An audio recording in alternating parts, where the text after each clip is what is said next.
What are the differences between men and women? Because people are asking, why? See, their assumption is we're all the same. Men and women are the same. Yeah, there are outside physical differences, but on the inside, we're all the same thing. So why would God say, well, then only the men should do the preaching in church? Only the men should be leading the church? Why would God do that? Because we're all the same.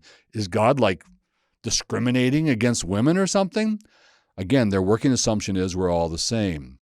It seems to be assumed that when God came to assigning different gender roles, he said, well, look, I made a family. There's a man and a woman.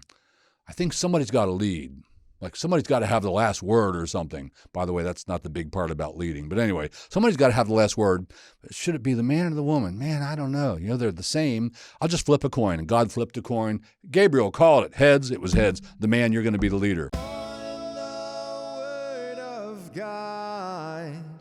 I will build my house. I will build my house. Welcome to Grounded. I'm Steve Hartland, pastor at Cornerstone Community Church here in Joppa, Maryland. And today's topic is, well, this will be interesting, masculinity and femininity.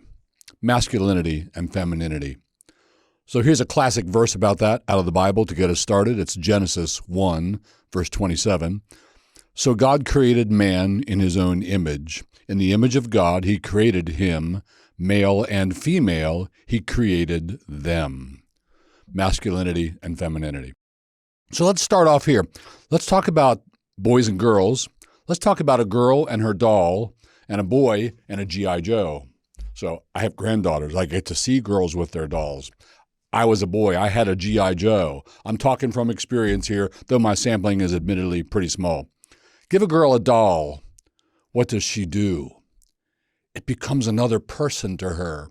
She has a relationship with it. She finds it socially interesting. She has tea with it at a little table. She talks to it. She brushes its hair. She changes her outfit. She has a relationship with that doll. Here's one of the things to know about femininity. Women are interested in people and relationships, and they nurture. By contrast, men are interested in things and systems, and they don't do so good at nurture. That's a girl and a doll. Now, what about me and my G.I. Joe? So I thought G.I. Joe looked really cool because I was absolutely into everything military. So when G.I. Joe came out and there were advertisements on the television and it looked so cool, and I said I wanted one. And my parents got me one for Christmas. And then I discovered this. It didn't do anything. Like it would just sit there. You couldn't do anything with it, really. Like I wasn't into having a relationship with it or talking to it or making it walk or anything. So it was kind of boring, and I pretty much ignored it and never played with it. Actually, here's what I did, and I bet here's what a lot of other boys do. I figured out, well, it's no fun, so maybe I can make it fun. So you start to wonder, you look at it and you wonder, what would happen if I grabbed his arm and jerked it upward? Well, his arm comes out. Oh, that was funny. That makes you laugh. It's kind of cool. So you're not relating to him as a person. You're relating to it as a thing. I can imagine, I don't know if I ever did this, I can imagine some boys I know, their dad's actually in this room right now, and maybe one of those boys would grab a G.I. Joe by the ankles and swing it around and slam it into the wall just to see what happens and laugh when it hits the wall and bounces off. If your girl did that with her doll, you would be very concerned. Like, something is really wrong here. You might want to get her some therapy. But not with your boy. You just say, oh, that's how boys are. Boys and girls are different. And boys and girls grow up to be women and men. And when they do, they remain different. Men and women are very different. They're the same a lot too, but there are also a lot of and pretty dramatic differences. Equally wonderful, but different. A man is not a woman in more ways than just physical, and a woman is not a man in more ways than just physical, and that's some of what we're going to see in this podcast. Back to boys slamming for a minute. Boys love to slam themselves into other boys. That's why there's a sport called football, and they love it. They love slamming into that other guy and getting slammed by the other guy. They love hitting the dirt hard. They get up and laugh and say, let's do it again. And they'll do it all day till they're exhausted, or mom calls and says, come have dinner. Does that end at puberty? No, it actually continues. It actually intensifies as the presence of testosterone in the boy's system intensifies. Men and women are different. Let me give you a few other examples. Hope you enjoy these. We are going to get to some scripture, but you have to wait a while. I'm going to talk about masculinity and femininity more for a while. So here's a room with toys. Send in a boy and a girl. Guess what they choose? You let them choose whatever they want. Boys, there have been lots of tests about this. We know this is true. Boys will spend 90% of their time playing with cars and trucks. Girls, 0. The people who study these things say boys prefer trucks because they find trucks, etc., mechanically interesting. And in playing with their trucks, they are fostering their visuospatial skills. There is a very large gap. There's a very large difference between men and women in terms of visuospatial skills. That will come up later. Girls are drawn to things that are relationally interesting. Dolls, horse toys. Now, 3 of my granddaughters who live in one house with their mom and dad and their brother, those 3 granddaughters are into horses. I'm not kidding. They have hundreds of little plastic horse toys. And yet yesterday, my wife took them out shopping somewhere, and they went straight to the bin with the little horse toys and dug through it and knew just what they wanted and picked out the ones they wanted. And they have a relationship with those horse toys. Their brother, not at all. Girls like toys that are animals, animal toys, things that are soft for cuddling, things that are soft for nurturing. Boys pick things that are hard, like a truck made of steel or hard plastic. This is not learned. This is not due to socialization. It's due to DNA. It's due to powerful chemicals. In the girl, that would be oxytocin and progesterone, and in a boy, it would be testosterone. So, all right, here you go, podcast listeners. I have a true or false for you. True or false? Men and women are very different. Let me make it a little more. Men and women are very different, not just bodily, but the bodily differences actually indicate, there might be some differences inside. Men and women are very different inside. Let's put it another way. Men and women have different natures. Now, when I first heard that, I thought, what? Wait a minute. Where are they going with that? But no, it's true. It's very common. What is a nature? A nature is a complex of attributes.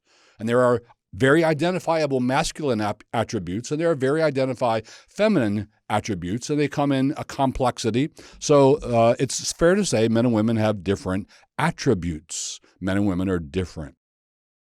All right, Pastor Steve, why are we studying this? Well, I have 6 reasons, which is too many. I'm making the podcast too long. But anyway, 6 reasons. Number 1, here's why we're doing this. Because in our day, there is no shortage, there are lots of influential people who actually believe that men and women are basically the same. This podcast is to help you know better. Here's a second reason why we're doing this. Because there is, in our day, from some quarters, a massive and incessant attack against men, against masculinity. We're discovering in many outlets that, things like this, women are better than men in everything. Here's a quote. Women are not equal to men. They are superior to men in many ways, and in most ways that will count in the future. Women are better than men in everywhere that counts. It is not just a matter of culture or upbringing. This is interesting. They admit it's not. It is a matter of chromosomes, genes, hormones, and nerve circuits. They're right. There are differences at that level. It is not mainly because of how experience shapes women, but because of intrinsic differences in the body and the brain. They're saying women are not equal. They're better. There's a lot of this going on now. And I'm not here to say men are better. I'm here to say we're both good, but we're different. Both wonderfully made, fearfully and wonderfully made, but different. Here's another one. Maleness is this is a quote, birth defect. Here's another part of the quote. Maleness is a disorder. And here's another one. Maleness is due to androgen, that would be testosterone, poisoning. There's lots of that out there. Here's another one, different source. Men are unnecessary. A woman can do anything a man can do, which is just absolutely not true, and vice versa is absolutely not true. A woman can do anything a man can do and better. All right, I'm waiting to see the first woman to play for the Ravens. There are some differences. So others say, this is not a quote, but men are the problem on the planet. We hear about toxic masculinity. Have you heard of that? Like, nobody's talking about toxic femininity. Actually, I heard somebody talk about that recently. Women can be toxic too. But there's an effort to turn men into women. This is in the workplace. This is called sensitivity training. What is that? It means we're going to make you more like a woman. Women are more sensitive than men. That's one of the wonderful things about them. It's one of the ways that they're better than men at something. So we're doing this because there's an all-out attack on masculinity. Here's the third reason we're doing this, because it will literally help you with your marriage. So if you're a man and you're married, if you're a woman and you're married, knowing how men and women differ will really help you in your marriage. It will help you to adjust your expectations for the other one. I'll give you an example. So early on, we were married. Debbie and I were married. 75, we got married. There were no GPS gizmos on your phone. There were no cell phones. There was no GPS in your dashboard. You had this thing called a Rand McNally Atlas, and you had to find your way on a map. So we're in my little Fiat 128 sedan going somewhere, and I'm driving, and she's the navigator. She's got the map. Only problem is, my woman, she's an amazing woman, but she can't read maps. It's the visuospatial thing. She struggles to know what's left and what's right. Has to think about that. Wait, my ring's on my left. That's left. Like lots of women do that. So she really struggled reading maps. I've said sometimes GPS saved my marriage because she doesn't have to read maps anymore. Man, there were tense times. Like, I'm coming up on an exit. I need to know. Is it this exit? Am I supposed to turn here? Come on, I need to know. And she's saying she's turning the map. I don't know. I can't tell. This is a very common challenge for women. See, I thought back then, maybe she's not as smart as I thought she was. No, women come out just as smart as men on IQ tests, which, by the way, have been doctored, however, so that neither one comes out better. You could doctor them in such a way that all women will look better. You could doctor them in such a way that all men will look better. They've been doctored, so we all come out looking good. But you see, that's the thing. We're good in different ways. If you created a test that's good for men, women wouldn't do well on it. If you created a test for women, men wouldn't do well on it. So they've kind of leveled things in the test. Well, I thought, maybe she's not as smart as I thought she was. She can't read a map. Now I realize, no, actually, this is a very common problem. This is why there are hardly any air traffic controllers who are women. Almost none. I think it's 3% of air traffic controllers are women. Why? Well, they're just not interested in it because it isn't fun to them, and men really dig it, really love it. But also, a lot of women would struggle with that. It's not, I read an article recently, that it's because of the oppressive patriarchy. They're not letting women into the schools. Actually, they're begging women to come into the schools so that they'll look better. But anyway, this will help your marriage. You understand your wife better. You understand your husband better. Why doesn't my husband like changing diapers? I love changing diapers. There are studies. There are tests. There is data. Women actually love changing diapers. It's a wonderful relational experience, nurturing and caring for that little baby. Men hate it. Men just hate it. Like, I'll do it because I got to do it, but I'm dealing with a baby and poop, and I just don't like it. Men don't like it. It'll help your marriage to understand why. Here's another reason we're doing this. Reason number 4, we're doing this to glorify the God who made us, male and female. If you're a female, you glorify God by being a female. If you're a male, you glorify God by being a male. It helps to know what female is and what male is in our day. Here's a 5th reason why we're doing this. This is where it gets really interesting, and this might be the thing that started me down this track, started me studying it years ago, started me thinking we'll do a podcast on this. Here's why we're doing it. Reason number 5, to explain why God in the Bible assigns men and women different roles in the family and different roles in the church. Like, why would he do that? Because we're all the same. We're all equal. We all have the same talent. So why do men get to have that role and women don't? It's not fair. Why would God assign men and women different roles? Why can't women be pastors? Why can't women be the head of the household? Why does anybody have to be head of the home? When you understand the differences between men and women, and you recognize that the role God assigns to a man maps to a man's unique nature, and the role God assigns to a woman maps to her unique nature, the roles fit the natures, and it's a beautiful thing. And it's a complementary thing. So it'll help you to understand why God in the Bible assigns different roles in the home and in the church. Here's the 6th reason why we're doing this. So that we could understand that men and women are, in fact, designed, made, crafted, fueled, and wired, as I just said a moment ago, for those different roles. All right, I got ahead of that. That's number 6, but I had already said it. Enough. So how about a little bit more tantalizing data? going to be a lot of this today, less next time. There's going to be a part 2 to this one, all right? So a lot of this today. Let's think about horses again, but this time let's think about actual horses, live horses. Horses are in my life. Our oldest son lives 5 minutes away from where we are. They have a little horse farm. They've got 2 horses on the farm. The girls are horse crazy. They ride horses. They love horses. And then there's a son over there, and he's not the least bit interested in horses. I know my data bank is too small, but there's been lots of studies in this. And girls and boys think about and feel about horses very differently. I'm not talking about on a working farm. Their guys are into horses because a horse is a tool. It's like a truck. It can help me get my jobs done. I'm not talking about on a fox hunt because there's a job. We're hunting foxes. The horse can help me do that. I'm talking about the recreational use of horses. You know, it's almost entirely girls. It's almost entirely women. Like, where have you even heard of parents bought a horse for their son? That just doesn't happen. Why? Because girls are interested in the horse as a living being with whom they can have an amazing relationship. And they get to nurture the horse and groom the horse and feed the horse and care for the horse. They love the horse. It's almost like it has human attributes. They love nurturing it. They love riding it. It's an amazing experience with a great, big, fascinating, gorgeous, living creature. If a girl has a horse, she loves the horse. She even loves the 3-inch tall plastic ones that remind her of it. Boys, not so much. It's like my G.I. Joe. Why do I want a horse? It doesn't do anything. Unless you're on a working farm, unless you're hunting fox. It's like, why would I want a horse? They're just not interested. Give a boy a plastic horse. Here's what he might wind up doing. He'll make a catapult and see how hard he can launch it against the wall. He'll line him up out there and see if he can hit him with his BB gun. He's going to find something he can do probably kind of destructively with the little plastic horses.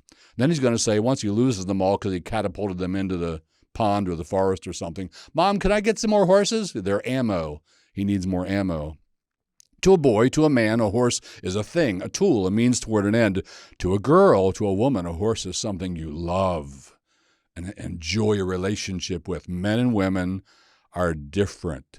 So here's an insight. Let's bring this back around to Scripture a little bit right now. In the garden, at the temptation of our first parents, an animal had a conversation with Eve. Eve had a conversation with an animal. There was an animal talking to her. We don't know whether any other animals had ever talked to her. Presumably not, because there was something special going on with this animal, horribly special. But an animal talked to her. Why did the serpent go to her and not directly to him? Because he understood something about her nature, and he understood something about his nature. He was wily. He had been observing them. And in the garden, when the animal had the conversation with Eve, Eve, having fallen, explains herself to God, Genesis 3:16, the serpent deceived me.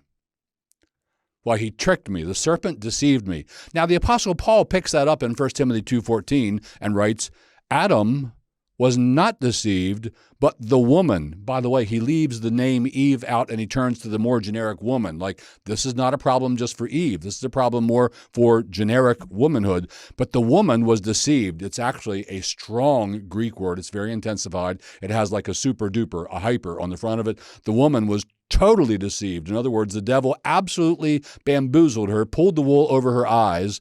And this is one of Paul's 2 reasons why the woman should not be teaching, pastoring Christ's church.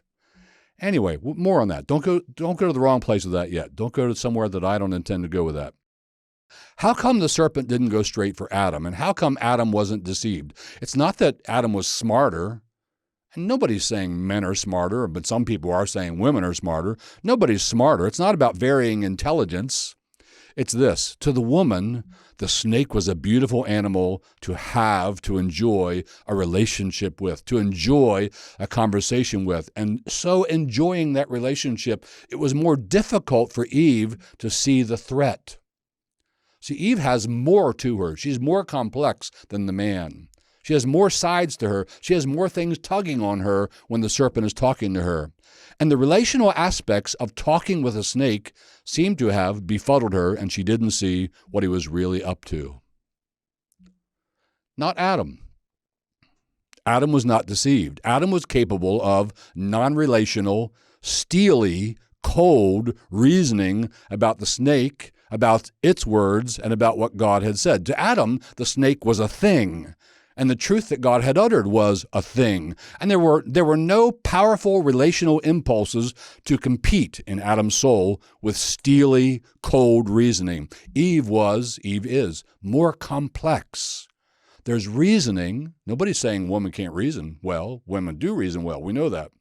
But there's also a relationship. There's more going on in there, and the powerful demands of that relationship. And it's all one in many women's psyche. It's hard to divide relationship from reasoning. Jumping ahead in what we're talking about in this podcast, just a glimpse to something that's coming in the future, is that maybe one reason why God says, I only want the men to be the pastors and not the women, is because there are wolves. And it might be harder, it might be more difficult for a female pastor to identify someone in the flock who's probably a nice person as a wolf. Having a relationship with that person, it gets more complex. To the guy with steely coldness, he can just say, that's a wolf. We got to deal with that. To put this in terms of Big Five, you know what the Big Five is? There are various psychometric tests. Like there's the Enneagram. Don't go there. It's junk. There's the Myers-Briggs. It's also now discredited. The one on the planet that is really reliable is the Big Five. So one of the things that Big Five measures is called agreeableness. If you score high in agreeableness, and women score much higher than men on average in agreeableness. Agreeableness means the relationship is so important, I'm going to do what I can do to make us get along. Someone who's less agreeable will say, I'm not really worried about the relationship. We're not doing that. We're going to do this, and the relationship will have to suffer. So women are way more, to use a different word, empathetic than men. This is a great strength, but it's also a problem when it comes to dealing with wolves in the flock. It's harder for a woman to say, no, you, that nice person with whom they have a relationship, you're a wolf. Easier for a man to do that. Now let me pause and clarify something, just so you don't get this wrong. We need women and we need men. We need who and what women are, and we need who and what men are. We need all of the above. Children need both. They need a man in their life. Hats off to the single moms who raise their kids. They'd probably be the first ones to agree with that. I wish I had a man, too, for my kids. But they need a man in their life, and they need a woman in their life. Why? Because they're different. They need both. But, to mention someone I mentioned earlier, we live in an age in which there's lots of male bashing. There's toxic masculinity. And so we need to defend why God in the Bible assigns males the role of head in the home and the role of pastor in the church. So we're going to talk about men a lot. Want some more trivia? Give you some relief here. Here's some more trivia. We'll get to Scripture soon, if not by the end of this episode, in the next one. Trivia. Men prefer books written by men, and women prefer books written by women, and the difference is stark. It's dramatic. Women read 80% fiction. Fiction is about people and relationships and romance and marriage. Men hardly read any fiction at all, and if they do, it's the latest Jack Carr's The Terminal List series. There's about 5 or 6 of those by now, and you're a Navy SEAL when you read that book. Men, however, when they're not reading fiction, and they rarely read fiction, men read history, politics, and business. It's not because anybody has socialized them to be that different. It's because their DNA drives them to be interested in different things. Men and women read very different literature because they're interested in different things. Men and women have different musical tastes. Nobody socialized that into them. It's not the oppressive patriarchy. It's in our DNA. It's who we are. There's about 30% of what women like in music that men don't like. There's about 30% of what men like in music that women don't like. We're very different. Men and women want very different things on the job. This is really interesting. So I'm working now from this book, Human Diversity by Charles Murray. It's a fabulous book. And on page 69, here's a study, a very reputable study. What are the things that men value in a job versus what are the things that women value in a job? So I'll go with women first. Here are the things the women want. They wanted these things more than men. Having a part-time career for a limited time period was top on the woman's list for a job. Second, having a part-time career entirely. I'll stay in it. That was second best. Next, working no more than 40 hours in a week. Next, having strong friendships on the job. Next, having flexibility in my work schedule. You know why? Because she's the one nurturing the kids. She's the one getting them to school. She's the one taking them to the doctor. Even where you have a couple with, they both have good full-time jobs, guess who does 90% of the nurturing? It's the mom. It really is. She wants community service as part of the job. She wants having time to socialize as part of the job. She wants giving back to the community. What do men want? Here's the man's list. The men said, what I want is the prospect of receiving criticism from others. The men said this, pardon me. The prospect of receiving criticism from others does not inhibit me from expressing my thoughts. None of the women wanted that one.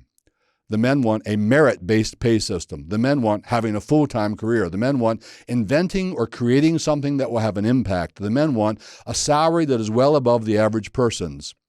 The men want, quote, I believe that society should invest in my ideas because they are more important than those of other people in my discipline. The men want being able to take risks on my job. The men want working with things, computers, tools, machines, as part of their job. And the men said the possibility of making somebody else uncomfortable doesn't deter me from stating the facts. Finally, the men want having lots of money. Interesting. Men and women differ dramatically in what they want on the job. Did you know that men and women have different kinds of friendships? What I mean by that is when two guys have a friendship, it's a very different thing than when two girls have a friendship on average. I don't know if you ever realized that. Don't know if you ever thought about that. The friendship of two men is not the same animal as the friendship of two women. It doesn't do the same thing. Well, what do you mean? And by the way, the difference is not one of degree. It's a difference of magnitude. It's a difference of kind. Male friendships are task-oriented. They're about things and systems. They're doing something together. They're going fishing together. That's the task. They're playing football together. That's the task. Female friendships are highly relational. They're about people. They're about nurturing relationships. Let me read you a wee bit from another book. This is Anthony Esselin's book, No Apologies, and I'm going to page 71. And on page 71, he says, women's friendships do not really resemble those of men. Well, how are they different? He says, for the women, the friendship is about, well, friendship. And it's about supporting one another and sharing with one another. For the men, the friendship is about the task. Again, for the woman, the friendship is about intimacy and emotional connection and support, sharing secrets. Men never do that. For the men, it's transactional. It's a shared activity. For the women, it's let's talk about how we feel about something. It's a way of unloading stress, talking about how I feel about something. For men, they would rather die than talk about how they feel about something. Men and women are very different, even in their friendships. Men don't talk about problems. They talk about problems with things. I can't get this nut off of that bolt. Can you help me? What should I do? It's very solution-oriented. Women are very relational versus task-oriented. It will help you if you understand that about your wife. It will help you if you understand that about your husband. Why does your husband not want to listen to long accounts of what happened and how I felt? And so, because he's really not made to get that. Women and men are made differently. All right, I've given you way too much trivia, but let me just blow some past you real fast, all right? So this is to indicate that men and women are different. 90% of all people in jail are men. So are men and women different? Like, how did that happen if we're all the same? 90% of all bricklayers are men.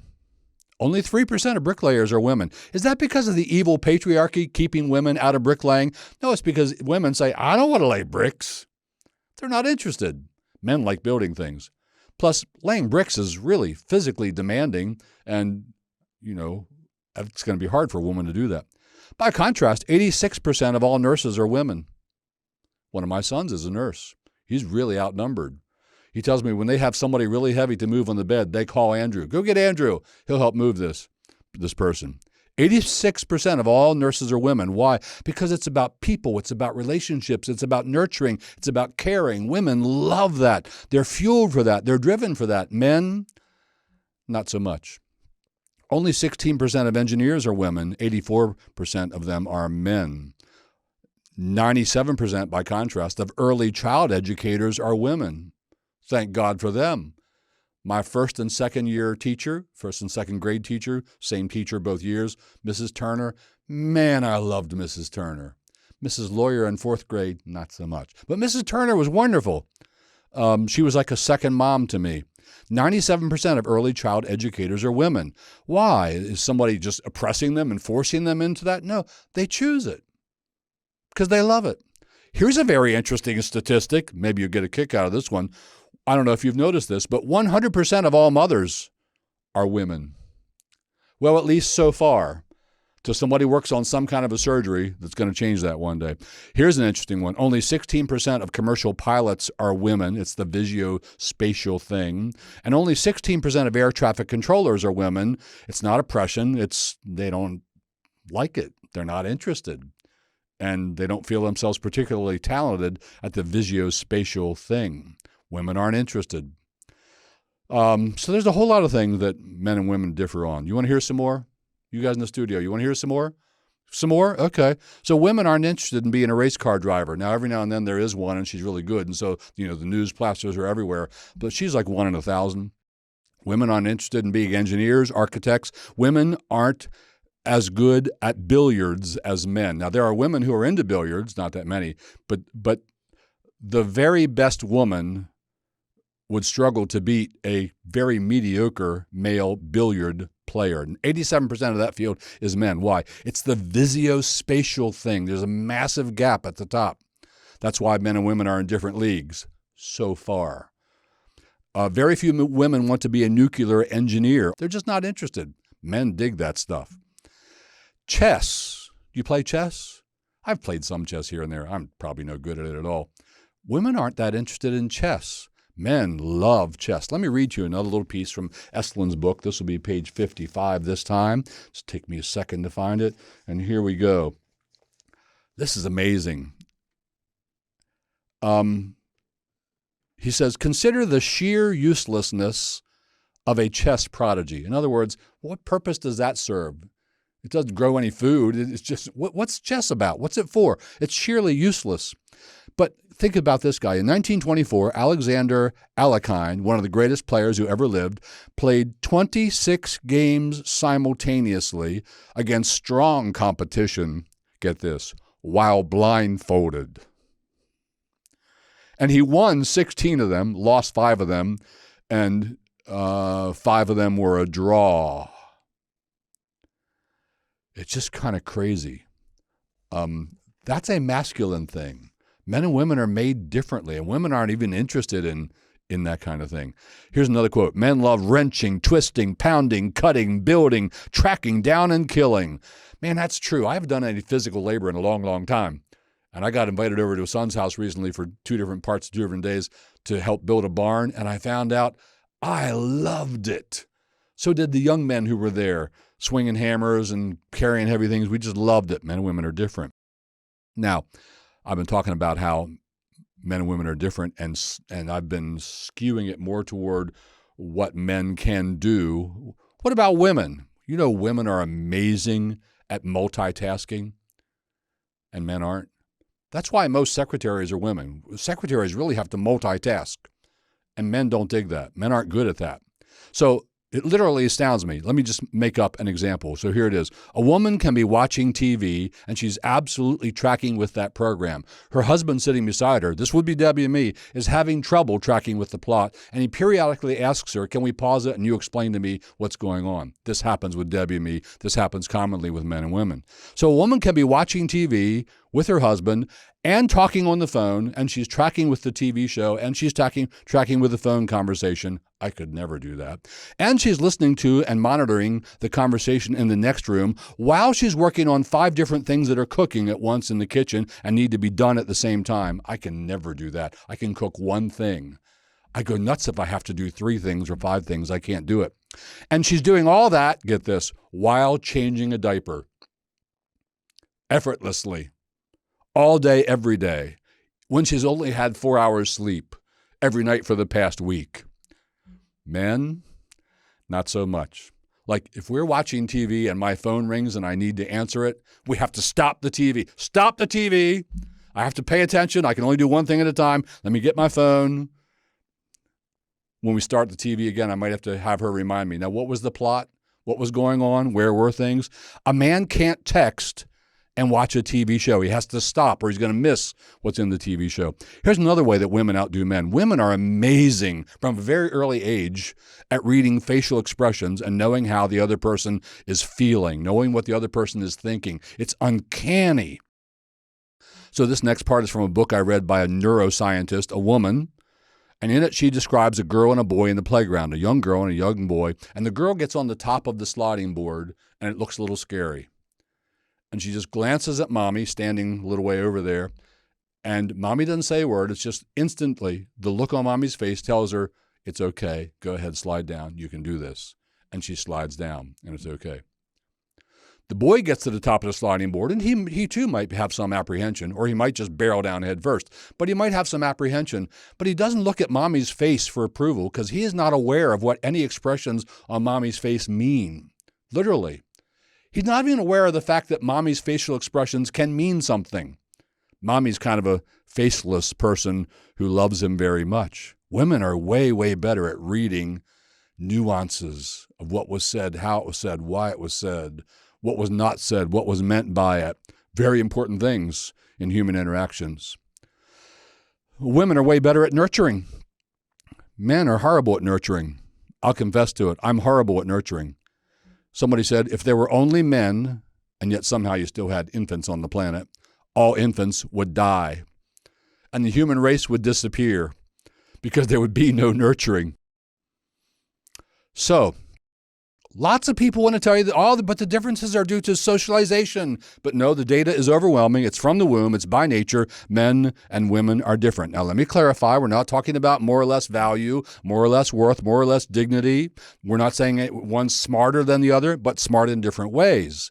Different interests, equal intelligence, driven to different ends, fueled for different roles. Also, we're talking on average here. Let me clarify this. We're talking on average. We're just about to get to some Bible, so hang in there with me, please. We're talking on average. So you're going to picture a bell curve. You know what a bell curve is. And so you make one for a man and make one for a woman, and then you have to move the two bell curves this way a little bit, and there's going to be some overlap, but a lot of difference. But there's some overlap.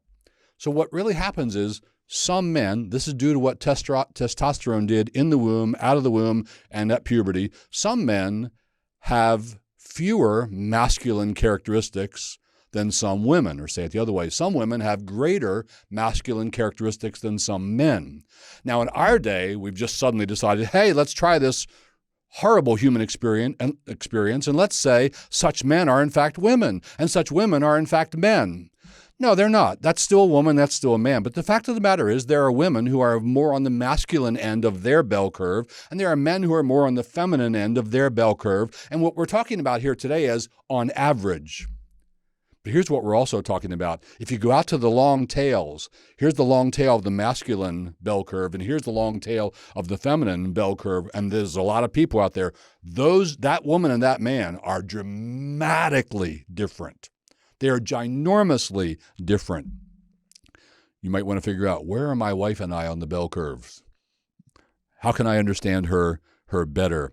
And again, this is due to what happens in the womb, at birth, and at puberty with testosterone, which the males get way bigger doses of. And testosterone is a signaling chemical that says, develop in this way, don't stay that way. Without testosterone, both would develop feminine.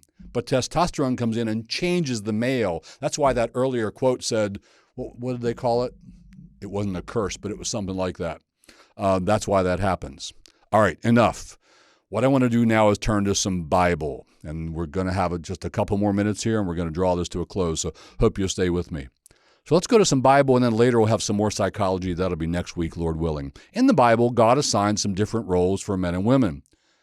In the family, he says the husband is to be head. Husband, you are head.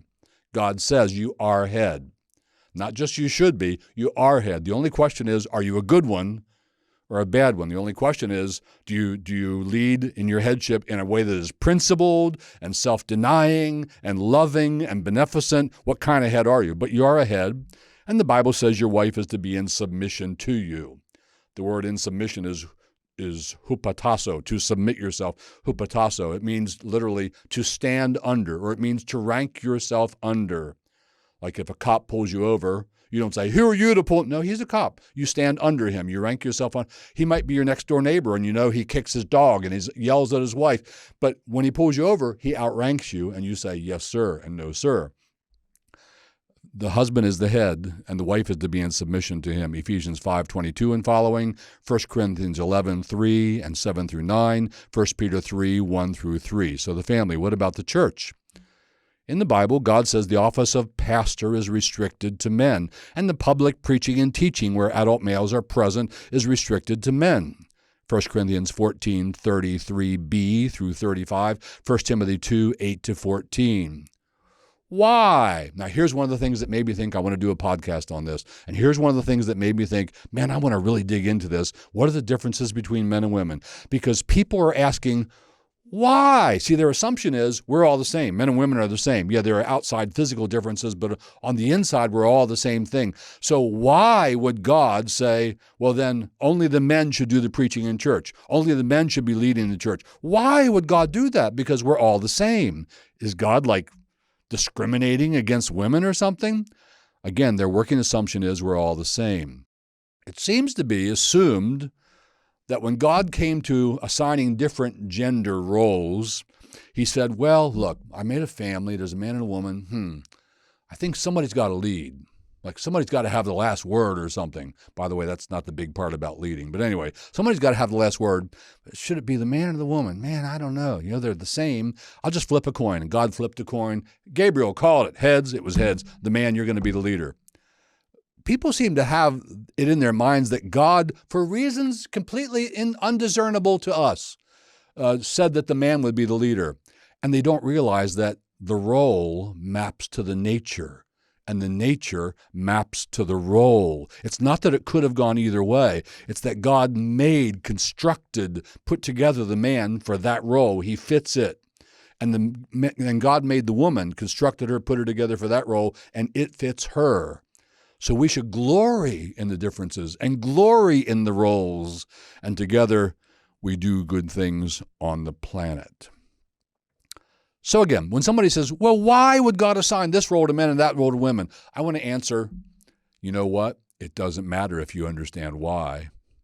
If you have a high view of Scripture, you say, speak, Lord, for your servant hears. I submit to you, Lord. Mine is not to reason why, but simply to obey. We don't want to offer God our obedience only if and when he has disclosed to our satisfaction the why of the issue. So don't be too big with your why. You can have a gentle why that says, I wonder why. I want to figure this out. Or you can have a kind of a rebellious why. Why? I don't get it. Don't have the rebellious why. And why does God assign different roles? Well, I've said it too many times already, but I'll say it again.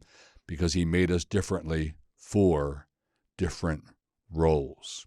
All right, let's get back to a little bit of Bible, and then we're going to bring this to a close in about 3 minutes. So back to the Bible. Later we'll go back to some of what psychology finds about men and women. We're going to look, starting now, at passages that indicate that men and women have different natures and are made for different roles. So we opened with Genesis chapter 1, male and female made he them. And we notice that they're different, at least bodily, right? The bodily differences map to different roles. Adam, we see in the curse, his main relationship, what happened to him because of the curse is his work is now going to change. It's going to be harder working in the field. He's made bigger and stronger. He sweats more so he can cool his body faster. His heart is nearly twice as long as hers so he can pump more oxygen throughout his body while he's working hard. Adam is made larger. That should tell us, maybe that's for a different role. Eve is made not as large and, frankly, softer, not as hard with muscle and so on. Maybe she's made softer for a different role. And by the way, please don't mistake me. I'm not saying anything like barefoot and pregnant.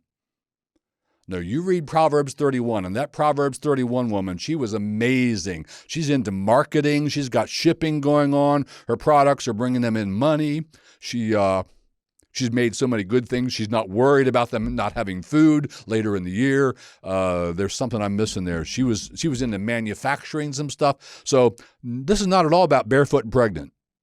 I'm a pastor at Cornerstone Church. We employ women who have husbands and who have children, and we're very happy to employ them. My wife has been employed one way or another almost the entire time I've been married to her. She is now retired. Bless her. So I'm not saying barefoot and pregnant, not at all. But I am saying we get a hint from Genesis chapter 1. Their bodies differ. He's a lot bigger, and frankly, you probably don't realize how much, and a lot stronger than her. And she's softer and sweeter and more gentle. It almost looks like they're made for different things, doesn't it? Interesting.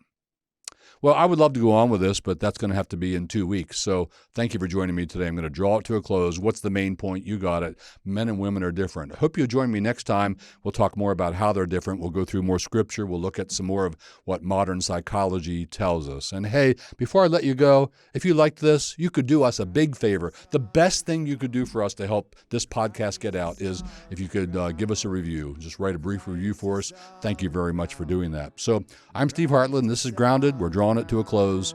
Hope to see you again.